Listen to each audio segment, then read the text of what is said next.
축복하겠습니다. 주님의 은혜가 충만하기를 원합니다. 주님의 은혜가 충만하기를 원합니다. 아주 오래된 사건입니다. 1978년 오후 8시경에 1월 21일 오후 8시경에 대구에 있는 아리아 악기 제조 주식회사의 부사장 측에 5명의 괴양이 들었습니다. 이 괴양들은 가족들을 인질로 붙잡고 유혹을 가합니다. 그런데 이 괴양들이 누구냐면, 강도들이 누구냐 하면 바로 그 회사의 직원들입니다. 이들이 요구하는 것은 다른 것이 아닙니다. 무려 자기들의 봉급, 지금 임금의 50%를 인상을 요구합니다. 그리고 이 부사장의 가족들을 인질로 잡습니다. 그러나 여러분, 이 회사가 여러분 큰 회사도 아니고 중소기업 회사인데 임금을 50%를 인상해 준다는 거 형편이 못 되지요.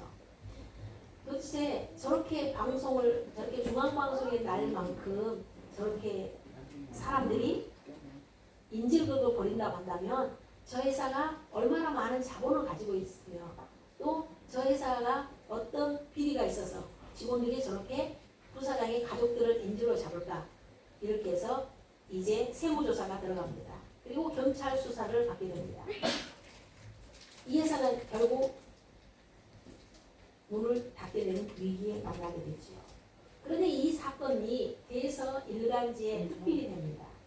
근데 알고 봤더니 이 아리아 악기 제조 주식회사는 사람들이 교도소에서 출소하는 사람들을 불쌍히 여겨서 직원으로 채용하는데 그 사람들이 고마워하기를 합니다. 바로 사장이 원하는 것은 어떻게든 갱생에 들어가서 사회에 잘 적응할 수 있었으면, 그리고 사회 한 일원으로 그들이 발돋움하기를 위해서 자기 회사에 취직을 시켰는데 부사장의 가족들을 인질극까지 잡아서 이렇게 일간지에 대해서 특필이 되게 만든 것입니다. 사장님이 생각하기를 지금 이 상황, 세무조사는 계속되고 임금을 요청하는 그 직원들은 또 경찰조사를 받게 되고 크지 않은 회사에서 일을 할 수가 없으니까 결국 문을 닫을 지경이 되니 이 사장님이 생각하기를 자신이 할 수 있는 것, 그리고 자기가 언제든지 했던 것, 바로 딱 한 가지, 거기에 매달렸습니다. 그것은 뭐냐? 하나님께 엎드려 기도하는 것입니다. 이 사장님은 늘 새벽에 가서 회사를 위해서, 회사의 가족들을 위해서 늘 기도하는 사람이었습니다. 그런데 이런 상황이니 더 하나님 앞에 간절히 눈물로 기도합니다. 하나님만이 지금 도우실 수 있음을 이 사장님은 믿는 것입니다. 어떻게 되었을까요? 이 사건이 일간지에 크게 보도가 됐는데 박정희 대통령이 그걸 보게 되었답니다. 아니, 우리나라에 이런 악기 회사가 있었단 말이요? 라고 비서실장이 물어봅니다. 신문에 보도된 덕분에 대통령이 그 작은, 대구라고 하는 그 작은 회사의 존재를 알게 된 거죠. 그리고 여러분, 대구니까 경상도니까 대통령이 마음이 어쩌겠어요? 어떻게든지 한번 알아봐라, 이렇게 명령을 떨어졌습니다. 지시를 받은 사람들이 모든 상황을 이제 다 조사해 대통령이 보고합니다. 그 사장은 교회 장모님입니다. 출소자들을 불쌍히 여겨서 여러 명을 고용했는데 바로 그 사람들이 담합을 해가지고 지금 임금을 한꺼번에 50%가 올려달라고 이렇게 인질극을 벌려서 세무조사를 받고 경찰조사를 받게 되면 여기까지 오게 되었습니다. 라고 이렇게 보고를 합니다. 대통령이 생각할 때 참 좋은 점도 있었죠. 참 나쁜 녀석들은. 그러면서 하는 말이, 그 녀석들은 손을 좀 잘 봐서 조사를 해서 잘 처리를 하고, 우리나라에도 이렇게 작지만 이런 회사가 있다는 것을 보니 이렇게 악기를 만드는 회사 정도라면 하나쯤은 좀 키워야 되지 않겠는가? 라고 그렇게 말합니다. 그러면서 이제 새로 조성되는 그 꿈이 그 공단에다가 공장 부지를 주고 도울 수 있는 데만큼 지원을 좀 해주게, 이렇게 명령합니다. 대통령의 명령이 떨어집니다. 그 다음에 구미공단에 6,400평의 대지를 이 공장에 줍니다. 그래서 거기다가 공장을 짓게 되고 이사를 하게 되어서 회사가 이제 안정이 되어 조금씩 발전했습니다. 이렇게 확장될 수 있었던 것, 이렇게 발전할 수 있었던 것은 바로 무엇 때문입니까? 대통령의 말 한마디 때문이었습니다. 그러나 이 사장이 생각할 때 이 대통령의 마음으로 움직이게 한 것은 누구라고 생각하겠습니까? 그렇죠. 자기가 믿는 하나님. 당신이 정말 눈물로 기도했고 이 회사를 위해서, 가족들을 위해서 늘 기도했던, 자기가 언제라도 할 수 있는 것 단 한 가지, 바로 기도밖에 없었다. 그래서 하나님께서 대통령의 마음을 움직였고 인질극을 통해서 모든 세상 사람들이 알게 되었고, 이렇게 회사가 국립공단으로 옮겨서 발전할 수 있었던 것이 하나님의 은혜다. 이렇게 간증하신 분이 누구냐면 하태봉 장로님입니다. 이 아리아기 선교회를 만들었어요. 그래서 이 하태봉 장로님은 경남 산청 출신입니다. 그리고 덕산교회 출신으로 이 장로님은 사업을 하면서 미자립교회, 개척교회 설립 지원을 아낌없이 했습니다. 그리고 회사의 주식 일부를 10% 하나님 앞에 드리는 11조, 또 노예와 미자립교회와 개척교회를 위해서는 10%를 노예에 기증했습니다. 그리고 20년 동안 선교 지원 사업을 위해서 매년 300만 원 이상씩 한 교회에 전도비를 지원했습니다. 그래서 노천 선교를 위해서 정말 본보기가 되었다. 그래서 그 경남에서는, 경남 산청에서는 이분 시대에 하태봉 장로님이 모르는 사람이 없을 정도가 되었다고 합니다. 근데 이 하장로님이 자기 고향 경남 산청에 그래도 우리 교회를 좀 잘 지어야 되겠다라고 생각했습니다. 근데 이 예배당을 짓기 위해서 장로님은 목사님을 모시고 외국까지 돌아다니면서 이 교회를 지었다고 합니다. 뭐 소개까지 다 보여드렸으면 여기 속에 막 사람이 있어서 그 사진을 가져오진 않지만 그 시대에 저렇게 벽돌로 아름다운 교회. 근데 지금 제가 저걸 보면서요 어떤 생각이 나냐면 계단이 쭉 돼 있는데 옆에 이렇게 휠체어를 타고 올라가도록 이렇게 만들었더라고요. 거기는 아마 나중에 신축하지 않았나 그런 생각이 들었습니다. 아무튼 하장로님은 철저하게 하나님을 의지하면서 살았고 헌신하면서 살았습니다. 세상이 예면하고 모든 사람들에게 인정받지 못하는 그 전과자들에게 그들을 신앙으로 돌보려고 했었고, 또 세상에 적응할 수 있는 기회를 주고자 그들을 회사에 채용하였어요. 그런데 결국 그것이 바로 회사 직원들과 본인에게 이렇게 어려운 환난으로 다가왔던 것입니다. 여러분, 우리도 살다 보면요 많은 환난을 만납니다. 극복하기 어려운 정말 장벽 앞에서 서게 될 때가 있지요. 이럴 때 여러분 어떻게 해야 될까요? 오늘 읽은 시편 20편은 바로 다윗의 시입니다. 여러분이 잘 알듯이 다윗은 일평생 사는 동안에 말년을 빼놓고는 거의 숱한 어려움을 겪었던 사람입니다. 어려서부터 골리앗과 맞선 일부터 시작해서 사울왕에게 쫓겨서 죽음의 위기를 끊임없이 넘나들었습니다. 평생 많은 전쟁을 하면서 살았던 사람입니다. 왕이 된 후에도 편한 날이 없을 만큼 많은 시련을 겪었죠. 이렇게 환난의 날들을 통하여서 다윗이 배운 최고의 교훈은 어떤 거냐? 바로 하태봉 장로님이 언제나 할 수 있는 단 한 가지, 기도라고 했던 것으로 바로 그 어려운 인생의 환난 속에서 배웠던 최고의 교훈은 바로 기도였습니다. 그래서 다윗은 오늘 시편에서 환난을 만나는 사람들에게 하나님께 나아가라, 하나님을 붙들어라, 그리고 그 앞에 엎드려라, 이것을 지금 강조하고 있습니다. 여러분 1절에 있는 말씀 우리 한번 읽어볼까요? 시작. 환난 날에 여호와께서 내게 응답하시고 야곱의 하나님의 이름이 너를 높이 드시며. 아무것도 할 수 없는 정말 막다른 골목에 다다랐을 때 정말 할 수 있는 것이 남아있는데 그것이 바로 기도라는 것입니다. 기도하면 어떠한 환난 날에도 하나님의 응답을 받는 날이고 고통의 날이 하나님의 은총으로 존귀하게 세워지는 날이다. 이걸 우리에게 말씀하고 있는 것입니다. 요셉이 여러분 그랬죠. 형들의 미움을 받아서 노예로 팔려가던 날. 여러분 그날은 잊을 수 없는 고통의 날이었습니다. 또 억울하게 누명을 쓰고 감옥에 갇혔던 날. 그날 역시도 요셉의 인생에 있어서는 결코 잊을 수 없는 날입니다. 그러나 어쩌면 그런 환란의 날이 있었기에 요셉이 이렇게 애굽의 총리가 될 수 있었던 것이죠. 환란의 날로 끝나지 아니하고 승리의 날로 연결되는 것. 이것이 바로 하나님께서 우리에게 주시는 방법입니다. 요셉이 총리가 된 기쁨을 말하려면 반드시 함께 해야 할 날이 뭐냐? 자기 자신이 노예로 팔렸던, 자기 자신이 억울한 누명을 쓰고 감옥에 gat혔던 그 말들을 바로 해야 될 것입니다. 예수님의 부활을 이야기할 때는 우리는 틀림없이 예수님의 십자가의 고통을 이야기하듯이 말입니다. 여러분, 우리 신앙생활이 그래야 됩니다. 여러분, 환난 날이 오면요, 외면할 생각을 여러분 버려야 합니다. 우리는 후퇴할 생각도 버려야 돼요. 여러분, 2절과 3절에 있는 여러분 말씀 읽어보세요. 성소에서 너를 도와주시고 시온에서 읽습니다. 시작. 성소에서 너를 도와주시고 시온에서 너를 붙드시며 내 모든 소재를 기억하시며 내 번제를 받아주시기를 원하노라. 하나님은 성소에서 우리를 도우신다 이렇게 말씀합니다. 그리고 시온에서 우리를 붙들어 주신다 이렇게 말씀하십니다. 여러분, 성소와 시온은 어디입니까? 바로 예배의 자리입니다. 기도의 자리입니다. 하나님의 성전을 의미하는 것입니다. 그러므로 사랑하는 여러분, 우리가 어려울수록 힘들수록 하나님의 보좌 앞으로, 하나님의 기도 자리로, 예배의 자리로 여러분 나와야 됩니다. 그리고 소재와 번제를 준비해야 됩니다.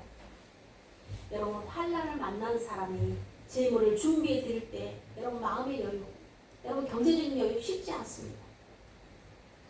그러기에 바로 오늘 다윗이 이렇게 말하는 것은 소재와 번제라는 것은 무엇을 꼭 물질적인 것을 이야기하는 것이 아닙니다.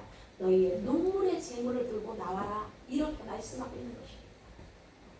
어떤 분은요, 어려운 일을 당하면 이렇게 말합니다. 당분간 교회 못 나갔다고 말합니다. 나중에 조금 형편이 좀 좋아지면 오겠다라고 말합니다. 그러나 여러분 기억하십시오. 이건 잘못된 생각입니다. 여러분이 힘이 들수록 어려울수록 더 주님 앞에 나와야 됩니다. 어려우면 평소에 한 번 교회에 왔다 그러면 여러분은 환난돼요. 10번이라도. 아니 20번이라도 여러분 교회에 올 마음으로 더 열심히 하나님 앞에 나와서 엎드려야 됩니다. 하나님 앞에 나올 형편이 못 된다고 한다면, 성소에 시온에 나올 형편이 못 된다고 한다면 여러분 하나님 앞에 있는 자리에서 엎드려야 됩니다. 하나님께서 우리에게 말씀합니다. 환난 날에 나를 부르라. 내가 너를 건질 것이고 내가 너를 영화롭게 하리라. 이렇게 이사야서에서 분명히 우리에게 말씀하셨습니다. 사랑하는 여러분, 우리들이 이렇게 해야 할 이유가 무엇이겠습니까? 그것은요, 하나님이 우리의 기도를 들으시는 분이다. 이것을 다윗이 지금 말하고 있습니다. 이것을 지금 자기가 경험한 것을 다윗이 지금 말하고 있어요.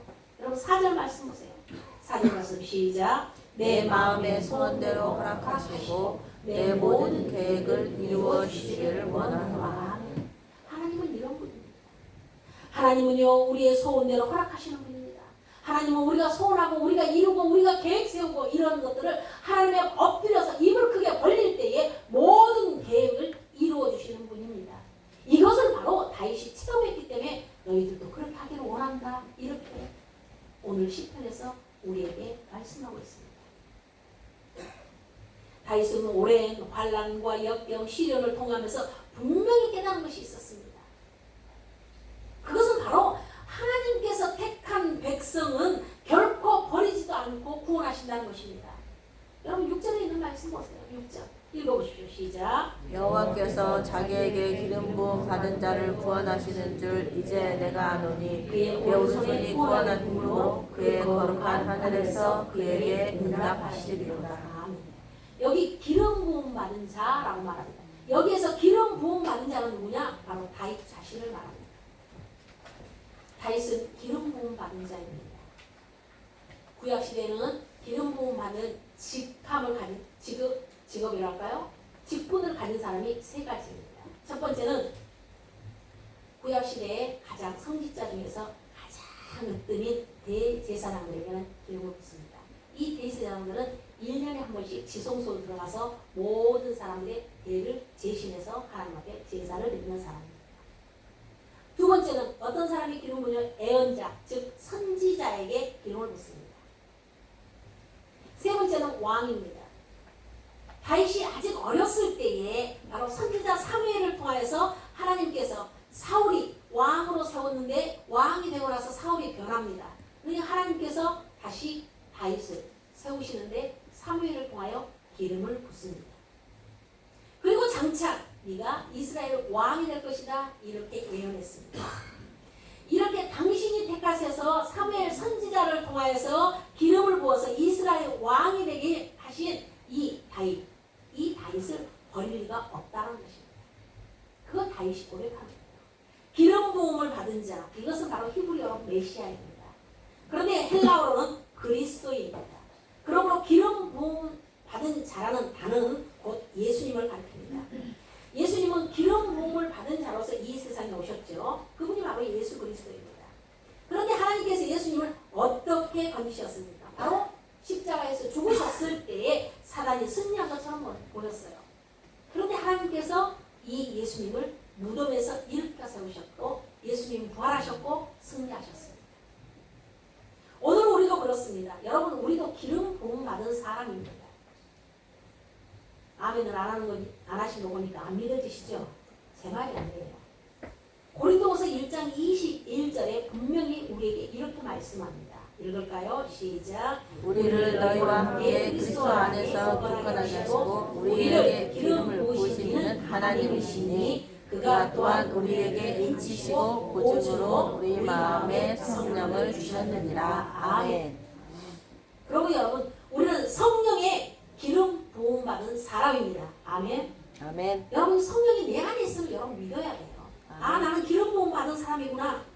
하나님을 아버지로 믿고 예수님을 구주로 믿는 믿음이 있으면 그 사람은 이미 성령의 기름 부음을 받은 사람입니다. 아멘. 그러면 여러분 저와 여러분은 기름 부음 받은 사람임을 믿으시기 바랍니다. 아멘. 그러므로 여러분 기름 부음 받은 자를 구원하신 이 하나님께서 성령의 기름 부음을 받은 우리도 환난에서 건지실 뿐만 아니라 선택한 우리를 결코 버리지 않을 것이다 이렇게 말씀한 것입니다. 그러므로 이제 우리는 날마다 하나님께 더 기도하고 더 의지해야 됩니다. 오늘 보면 7절에 있는 다윗의 고백을 보세요. 다시 읽을까요? 혹은 병거 혹은 말을 의지하나 우리는 여호와 우리 하나님의 이름을 자랑하리로다. 아멘. 아멘. 오늘 하나님의 이름을 여러분 자랑한다는 것입니다. 당시 필요할 때 여러분, 당시 전쟁할 때 필요한 게 뭐였어요? 다윗은 평생을 전쟁터에서 살았다고 했습니다. 전쟁터에서 필요한 것은 병거입니다. 그리고 말입니다. 많은 사람들이 그래서 전쟁을 하려면 병거를 마련했고 말을 준비했습니다. 그러나 다윗은 전쟁할 때마다 전쟁은 하나님께 속하였다는 이런 믿음으로 언제나 하나님 이름으로 나아갔고 하나님 앞에 먼저 엎드렸고 하나님의 이름으로 나아갈 때 결국 승리하게 됩니다. 다윗이 왕이 되었을 때 이스라엘은 블레셋에게 완전히 패망한 상태였어요. 이 블레셋 전쟁에서 사울왕이 아들들과 함께 전사했습니다. 블레셋은 강하였고 이스라엘은 약했습니다. 이런 상황에서 다윗이 이제 왕이 되었습니다. 다윗에게는 병거도 부족하고 말도 부족합니다. 그러나 다윗은 좀 전에 말씀드린 것처럼 병과 말을 준비한 것이 아니라 여호와 하나님만을 의지하고 이제 블레셋과 맞서서 싸우게 됩니다. 근데 그 결과는 어떻게 되냐? 다윗이 승리했고 블레셋은 완전히 멸망합니다. 그러므로 여러분 우리 모든 삶의 문제를 하나님께 가지고 나오시기를 바랍니다. 여러분 기도하는 것을 여러분 사모하고 여러분 예배 시간을 여러분 사랑하기를 바랍니다. 개인적으로 여러분 있는 삶의 자리에서 기도 많이 하시기 바랍니다. 그래서 우리 교회가 정말 기도로 승리하는 분들이 많이 나오기를 원합니다. 기도했더니 하나님께서 정말 이 기도는 들어주시지 않았는데 하나님께서는 다른 방법으로 내 기도를 이렇게 채우셨다고 간증하는 분들이 나오시기를 바랍니다. 앞에서 말씀드린 하태봉 장로님의 이야기를 한두 박 더 말씀드리도록 하겠습니다. 이제 구미로 공장을 확장했습니다. 그러니까 생산량이 굉장히 많아져서 물건들이 많이 만들어졌습니다. 그런데 문제라는 게 여러분 악기라는 것은 사용하는 사람만 사용하잖아요. 일반적이잖아요. 그리고 사면 오래 쓰잖아요. 그래서 바로 수요가 제한되어 있습니다. 그러다 보니 직원들이 끊임없이 만들어서 풍금을 만들고 오르간을 만들고 여러분 이런 것들을 다 만들었어요. 그리고 창고에 점점 쌓아지기 시작합니다. 장로님의 아들이 미국에서 경제학 박사를 받은 사람입니다. 그래서 아들이 아버지가 말했어요. 아버님 생산을 줄여야 됩니다. 수급을 조절해야지만이 살아남을 수 있습니다. 이렇게 말했어요. 근데 장모님이 말씀합니다. 아들아, 그건 네가 미국에서 배운 경영학이다. 난 하나님 앞에서 배운 경영 원리가 있다. 만약에 지금 생산이 멈춰서 우리 공장이 지금 조금이라도 멈춘다면 직원들을 해고해야 된다. 그러면 그들이 어떻게 살아가겠느냐? 내가 하나님 앞에 약속한 것이 있으니 나는 이 공장 문을 닫을 때까지 끊임없이 공장이 돌아가야 되고 그들과 함께 살아갈 것이다. 이렇게 말합니다. 생산량이 점점 많아지니까 오히려 장모님은 직원을 줄이고 생산량을 줄이는 것이 아니라 오히려 창고를 지어서 이 생산품들을 점점 쌓습니다. 그리고 하나님 앞에 간절히 엎드려 기도합니다. 하나님, 저는 할 수 있는 것, 언제나 할 수 있는 것은 하나님 앞에 엎드려 기도하는 것뿐입니다. 라고 장모님은 늘 기도합니다. 그런데 얼마 후에 문경호 장관이 음악에 관심이 많은 사람이 장관이 됐습니다. 근데 이 장관이 여러분 학교를 다 시찰한 후에 학교마다 악기가 턱없이 부족한 것을 보고서 전국 학교 교실마다 풍문과 오르간을 추가 공급하도록 그렇게 말합니다. 그래서 가능하면 교실마다 풍문이나 오르간을 학교의 오르간을 또 교실에는 풍문을 하나씩 다 놓아주게 되었답니다. 여러분 어떻게 되었을까요? 어떻게 됐겠습니까? 장모님이 지었던 그 창고 안에 쌓였던 그 생산품들이 이제 다 쏟아져 나갑니다. 학교가 나옵니다. 심지어는 모자라서 온 직원들이 밤을 새워서 만들었다고 합니다. 그러니 회사는 두말할 것 없이 발전하게 된 거죠. 이것이 여러분 기도하는 사람에게 주시는 하나님의 축복을 믿으시기 바랍니다. 아멘. 여러분 미국에서 경제학 박사를 받은 자식은 아마 아버지가 나는 하나님 앞에 배운 경영 원리가 있다 이렇게 말했을 때에 아버지를 바라보면서 이 아들은 고개를 아마 살래살래 내쳤을 것입니다. 그러나 직원들을 사랑하는 마음과 하나님 앞에 약속하고 오직 하나님만을 의지하고 기도하며 살았던 장모님의 살아있는 이 모습 역시도 이 아들이 보지 않았을까 싶습니다. 사랑하는 여러분, 우리 모든 성도들도 기도로 살기를 주님의 이름으로 부탁드립니다. 아멘. 그러나 여러분, 한 가지 깊이 생각할 것이 있습니다. 기도하기로 살겠다고 여러분이 아멘으로 대답했습니다만 한 가지 깊이 생각할 것은 우리 기도가 단지 여러분 부유하고 평안하게 살기 위한 도구는 아니라는 것입니다. 기도는 문제를 해결하고 안락하게 살기 위한 그 수단이 아니에요. 기억하십시오. 그 수단 이상입니다. 기도에는 더 깊은 하나님의 목적이 있습니다. 기도는 우리로 하여금 하나님을 가까이, 하나님을 대면하게 만드는 것이 목적입니다. 기도는 우리로 하여금 주님을 닮아가게 하는 만드는 것입니다. 닮아가게 만드는 것이에요. 기도는 열심히 하면서 여러분 나가면서 다른 사람과 다툼이 있다면 그 기도가 하나님께서 기뻐하시겠습니까? 기도는 열심히 하면서 여러분 분을 참지 못한다면 여러분 그것이 하나님 앞에 응답되는 기도겠습니까?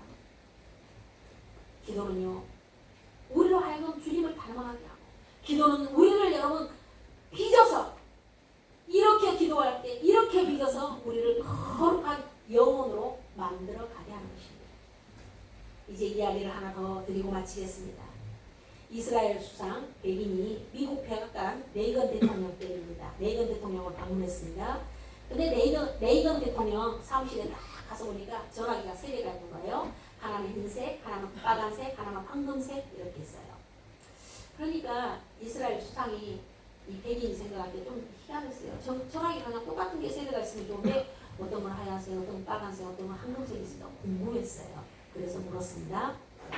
아까 전화기 세대가 각각 색깔이 다른 이유가 뭡니까? 그렇게 물었어요. 그러니까 레이건 대통령이 하는 말이 이 흰색 전화기는 내가 국무부와 국방부에 전화하는 전화기고 또 이 빨간색 전화기는 여러분 미국이 어디하고 통하겠어요? 소련이죠. 소련과 직통하는 전화기고 이 황금색 전화기는 바로 하나님과 통화하는 전화기라고 이렇게 말합니다. 그러니까 이스라엘 수상이 생각할 때 좀 농담처럼 들려서 그러면 혹시 하나님과 통화하는 이 전화는 전화요금이 한 달에 얼마쯤 나옵니까? 그렇게 물었어요. 그러니까 레이건 대통령이 하는 말이 한 달에 한 1만 불 정도 나옵니다. 이렇게 대답했다고요. 근데 얼마 후에 레이건 대통령이 바로 이스라엘에 방문을 했어요. 그리고 백인 수상의 집무실에 딱 가려갔는데 거기도 자기하고 똑같은 전화기가 3개 있는 거예요. 이렇게 물었어요. 지난번에 일이 생각나서 레이건 대통령이 이 세대의 전환은 각각 어디가 전하는 것입니까? 그렇게 물었어요. 그런데 하는 말이 이 흰색 전화기는 자기가 국회와 행정부를 통화할 때 쓰는 전화기고 또 빨간 전화기는 그러면 뭐냐고 그랬더니 하나는 이스라엘이 여기하고 전화하고 있어요. 그렇죠. 이집트하고 전화하죠. 이집트하고 전화는 한 라인이고 그러면 황금색 전화기는 뭐냐고 물었어요. 그러니까 똑같이 레이건 대통령이 대답한 것처럼 네, 하나님과 전화하는 전화기입니다. 이렇게 대답했어요. 그러니까 레이건 대통령이 자기에게 물었던 그것이 생각나서 바로 다시 물었어요. 그러면 이 황금색 전화기 하나님하고 전화하는 전화기는 한 달에 얼마 나옵니까? 이렇게 물었어요. 그러니까 이스라엘의 수상, 백인 수상 딱 쳐다보더니 네, 저는 한 달에 1달러 나옵니다. 깜짝 놀랐어요. 아니 나는 1만 달러가 나온다는데 어떻게 한 달러만 나오냐 1달러만 나오냐고 하니까 각하는 하나님 앞에 전화할 때 국제선으로 전화하지만 나는 이스라엘이니까 국내선으로 전화합니다. 그러면서 하시는 말이 여러분 각하 멀리 1만 달러씩이나 기도하는 것이 아니라 저는 바로 내 마음에 있는 바로 하나님 앞에 전화하기 때문에 이 기본 요금 1달러만 냅니다. 이렇게 대답했답니다. 여러분 누가 만들어낸 이야기인지 모르겠어요. 그러나 여러분 생각해 보십시오. 그만큼 하나님과 가까이 있게 되기를 원한다라는 바로 간절한 마음의 사람을 만들지 않았을까 싶습니다. 여러분 하나님과 기도하는 게 여러분 국제선으로 하지 말기를 주님의 이름으로 부탁드립니다. 우리는 국내선으로 해야 돼. 왜? 내 안에 있기 때문입니다. 여러분 이것이 바로 역대하 20장에서도 이런 장면을 볼 수 있어요. 이제 모압과 암몬의 연합군들이 쳐들어왔어요. 그리고 이스라엘 쳐들어왔어요. 이 연합군을 저항해서 싸우는 여호사밧 왕이 바로 그 모습입니다. 이 여호사밧이 온 백성들에게 이렇게 말합니다. 금식해라. 이제 이 나라가 연합해서 쳐들어왔는데 우리가 이 나라를 도저히 이길 수가 한 나라와 한 나라가 싸우도 힘드는데 연합해서 들어오는 이 나라가 이스라엘 도저히 유대가 이길 수가 없으니까 백성들에게 금식을 선포합니다. 그리고 자기 자신도 하나님 앞에 엎드려 간절히 기도합니다. 그런데 하나님이요 선지자를 통해서 이 여호사밧에게 이렇게 말합니다. 이 전쟁은 너희와 싸울 것이 없다. 역대하 20장 여러분 17절에 있는 말씀 보면 그래요. 너희와 싸울 것이 없다. 항우를 이루고 서서 항우라는 건 뭐냐? 대열입니다. 너희와 함께 여호와가 구원하는 것을 보라. 이렇게 말합니다. 여호와가 구원하는 것을 보라는 거예요. 마침내 여호사밧 왕이 이스라엘 백성 앞에 여러분 외쳐요. 너희 하나님 여호와를 신뢰해라. 그리하면 경고히 서리라.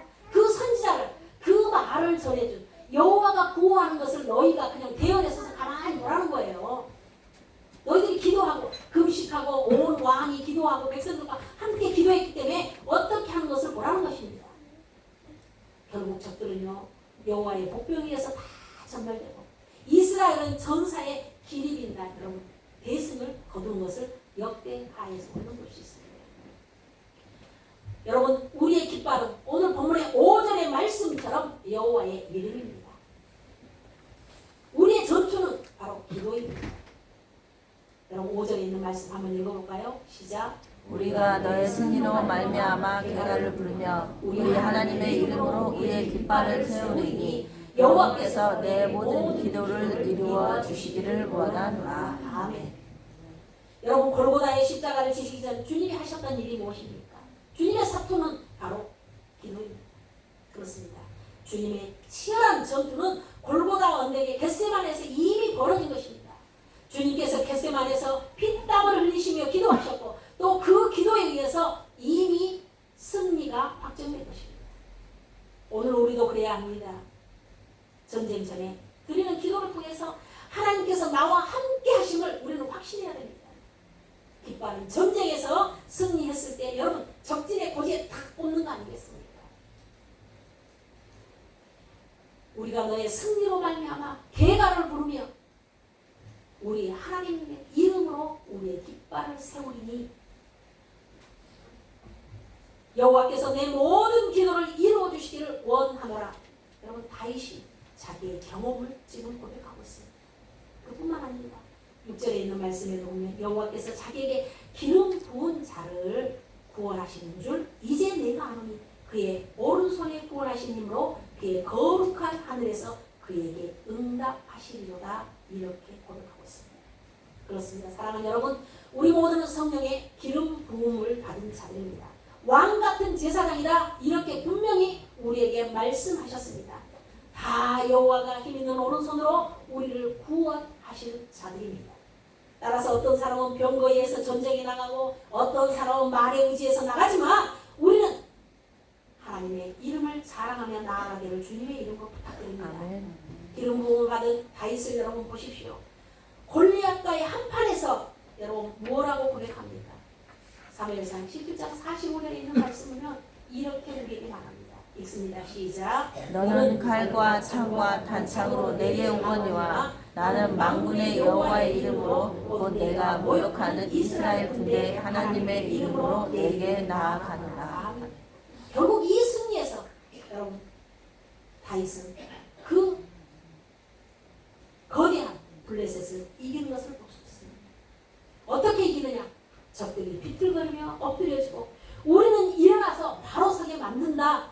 이것을 다윗이 지금 시편 20편 8절에 이렇게 말씀하고 있습니다. 여기도 있습니다. 시작. 그들은 비틀거리며 엎드러지고 우리는 일어나 바로 서도다. 아멘. 어떻게 하면 적이 비틀거리고 엎드려질 수 있습니까? 오직 기도입니다. 아멘. 이게 바로 기름 부음 받은 자들의 고백이 되는 거예요. 이게 바로 기름 부음 받은 자들의 승리의 노래가 되어야 됩니다.